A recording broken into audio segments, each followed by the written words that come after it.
Look at her, look how cute she is. Look how cute she is. She doesn't like to be held, though. She doesn't like to be held. She still has all her claws. Hi, guys. I was just gonna let you guys know that we might be doing something a little bit different from now on. I might talk to you guys for like the first 5, 10, 15 seconds of the video like this. Just to let you guys know what's been going on in my world before we start the countdown videos. Which brings me to this countdown video. It's going to be about the top 10 creepy places about RuneScape. And I was trying to think all night what to do about the creepy places in RuneScape, because obviously Drainer Manor should be in there. Obviously the Broken Home quest thing that you gotta go through in RuneScape 3 should be in there. But I didn't really know what to talk about them. So what I did was I looked up some information about the game history behind them, like the storylines of how they came to be and stuff like that. And I thought that some of them were really creepy, so that's what I did in the video, is I put them all together based on the history of them.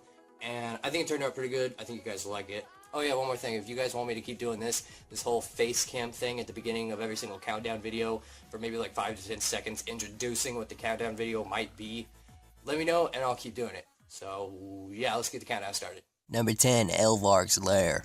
During the 1st century of the 5th Age, Crandor was an important location in Gylenor's South Sea, with a well-established colony and shipping route all over the world. In year 139 of the 5th Age, a Crandorian adventurer discovered and ventured into a deep dungeon at the summit of the hill on Crandor, which made up the island. Upon entering, he woke an evil dragon, Elvarg, from her slumber and enraged her, causing her to rise from the mountain and annihilate the human community on Crandor, torching the island black in the process. Survivors fled to the friendly shores of Esgarnia, forming refugee camps at Remington. However, Elvarg was not content yet, so she flew away from Crandor and found the refugees in Remington and killed them all but 3 of the refugees, leaving them to go to their separate ways. Among the 3 were Melzar, Lozar, and Thalzar, and they decided that nobody should ever have to suffer what they've already endured.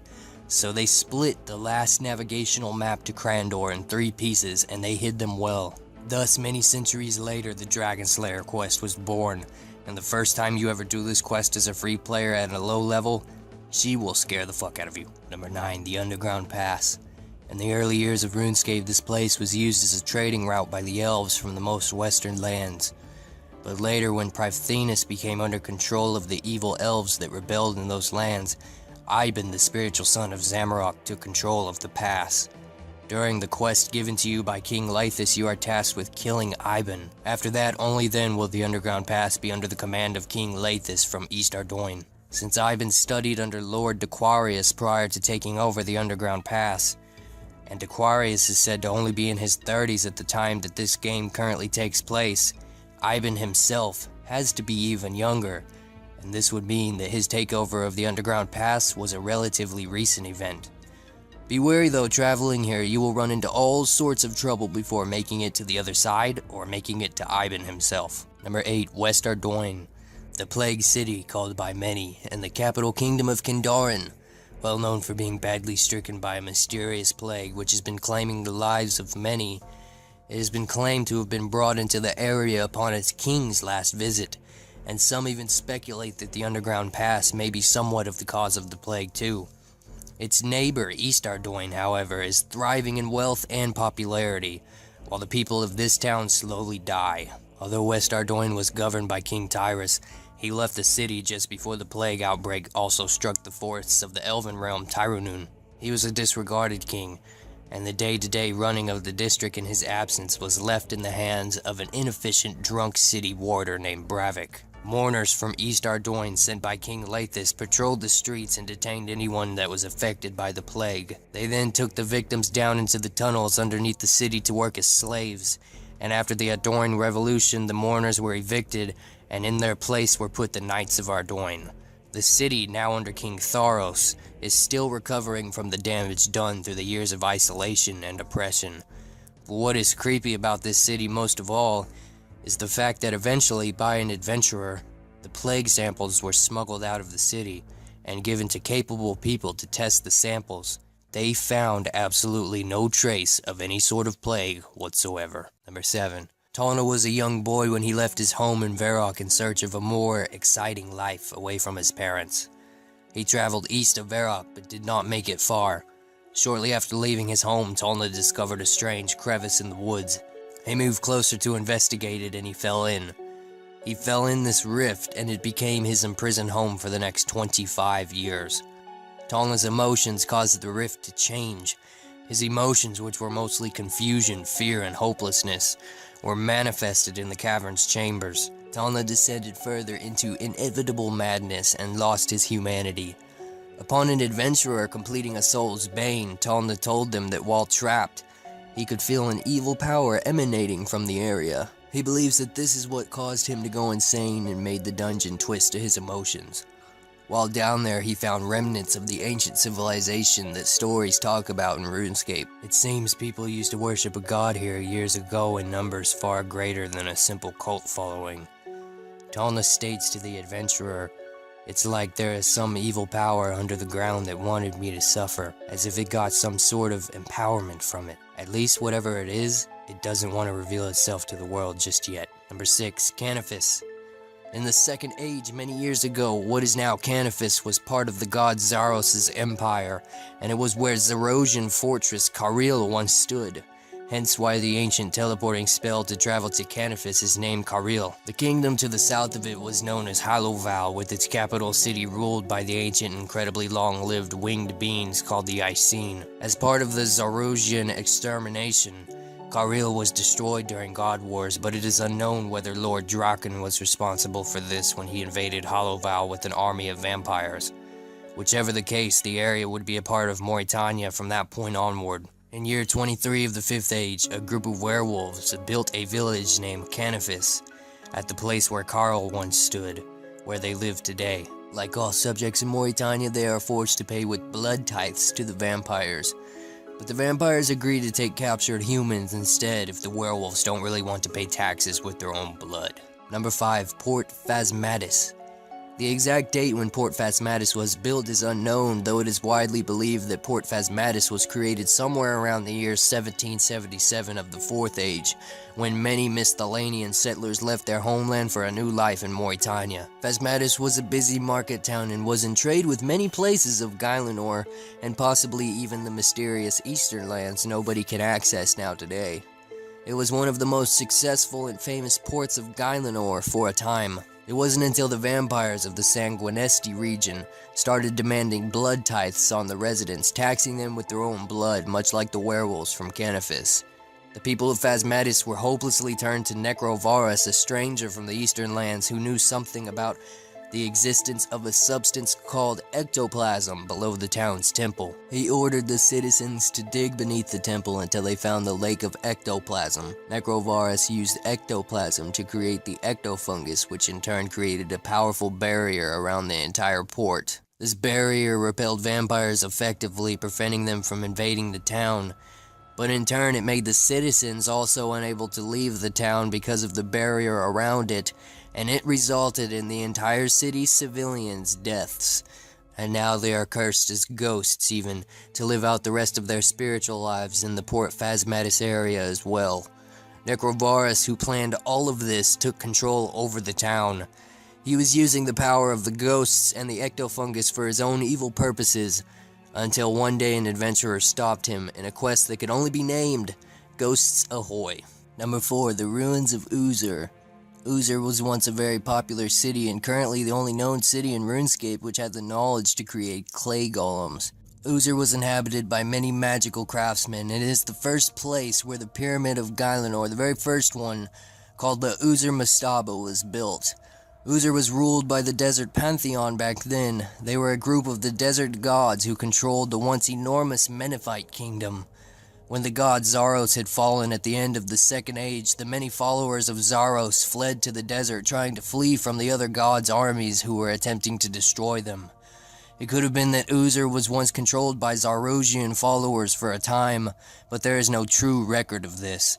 When Zamorak returned from his banishment and declared war upon the gods, the God Wars broke out and the Caridian Desert became the site of many battles. Many other gods sent their armies towards the Caridian Desert in an attempt to conquer it for their own. According to some carvings on the temple below the ruins of Uzur, the citizens of Uzur worshipped Zamorak, Saradomin, and Armadil. so it could be that the religion of Uzer switched many times during the God Wars. 2,500 years ago, toward the end of the God Wars, Zamorak allowed his demon chief, Lieutenant Thomaron, to launch an assault upon Uzer, but Uzer easily defended itself with its clay golems. However, Thomaron launched a successful surprise attack at the opening portal to Uzer's central temple complex. Today, only the ruined buildings remain, and no signs of previous human habitation discernible. However, a single clay golem, though badly damaged, has survived, preserved in the sand. Demon Chief of Zamorak, Thomaron's corpse and throne can still be found inside his realm, and it is visited in several quests. Number 3, Draenor Manor, a large haunted mansion north of Draenor Village. Its owner is Count Victor Draenor Draken, and he is mentioned by one of the 7 signature heroes, Xenia, as one of the last living vampires who have crossed the border between Misthalin, the Caridian Desert, and Mauritania, known as the River Salve, which is reportedly his reason for being so weak, and also the reason why he stays down in his manor in the basement, locked away in his coffin for protection. He is responsible for many deaths of avid adventurers who have fallen prey to his sharp fangs in their necks. Nobody knows exactly when Draenor Manor was built, but the owner has been around for centuries. To give you a bit of an idea, it consists of 4 levels and is central to 3 quests. It also hosts the portal that grants access to the mysterious dimension where Killer Watts reside. The manor is home to several different types of monsters and various oddities. These ghosts are everywhere inside, even ghosts hanging from the noose in the back of the manor's yards. There's even cabbage that has been poisoned in the gardens due to the soil being cursed by some sort of wicked and evil magic. According to the scared inhabitants of Draenor Village, one being Miss Schism, located outside of the wise old man's house, she says a committee once tried to restore the manor, and they called themselves the Draenor Manor Restoration Fund. They tried restoring it, but for some reason they one day quit, packed their bags, and left. Number 2, the Broken Home. A huge mansion, far bigger than the Draenor Manor, and far more confusing in its twists and turns and maze-like concept. And it's also far more creepier, as well as it is haunted. Outside the entrance of the house is a woman crying, desperately needing the help of a passing adventurer. She is a distressed servant, and she says to you that inside the house lived her master. However, the house has become under siege by ghosts and demons. Unlike any other demons or ghosts you'll find regularly wandering around the lands of RuneScape, the ghost haunting the house has killed many of the servants already, and she tells you that Ingram, the owner of the house, found the ghosts and is still inside the mansion. She asks that you go into the house willingly to save the other servants as well as Ingram's life too. However, when you enter this house and see the mad and macabre, you know straight away that this place was rid of human life far before you entered it. Wandering through the rooms blindly and completing puzzles, peeking around doorways for danger, you uncover the secrets of this mansion and find out the reasons why the ghosts are haunting the mansion still today, along with the creepy ambience and music and noises you hear whilst inside the house. It's definitely Jagex's best work yet as far as the creepy factor goes in the storylines of any quest or Halloween event, which is how it started in RuneScape. Only until you find out why the ghost haunts the mansion and solve its problems, you will never be able to find out whether or not the servants as well as Ingram is still alive. Number 1, the Wilderness. The area that is now the Wilderness was formerly known as Forenthry. Like the rest of Guylenor, it was shaped by the god Guthix during the First Age, and it was an era filled with nature and life and beauty. Forenthry was very rich with resources, and so a perfect place to build settlements. Many settlements were built, whose most powerful were the ancient cities of Dariak, Karayangar, Anakarl, and Gorok. Forenthry formed a very big part of Zaros' mighty empire, which was the most powerful empire of Guylenor at the time, and stretched from northern Forenthry through the northwest of Misthalin to the northeast of now present-day Mauritania. Near the end of the Second Age, Zamorak wanted to overthrow Zaros and was able to collect a group of followers and got his hands on the Staff of Armadil, and he attacked Zaros' castle, and after the intense, long-lasting battle of Forenthry, Zaros was defeated. Zamorak returned to the people as a god. With an army so big, everybody surrendered to him, and then he would decide then to conquer the world and declared war on all the other gods, starting the God Wars, and them lasting all the way up until now, current day. Forenthry is now known as the wilderness among many, and is nothing more than a cursed wasteland. Many go here to fight out of anger now, and many die here by the creatures left behind from the ancient ages that now call these lands home.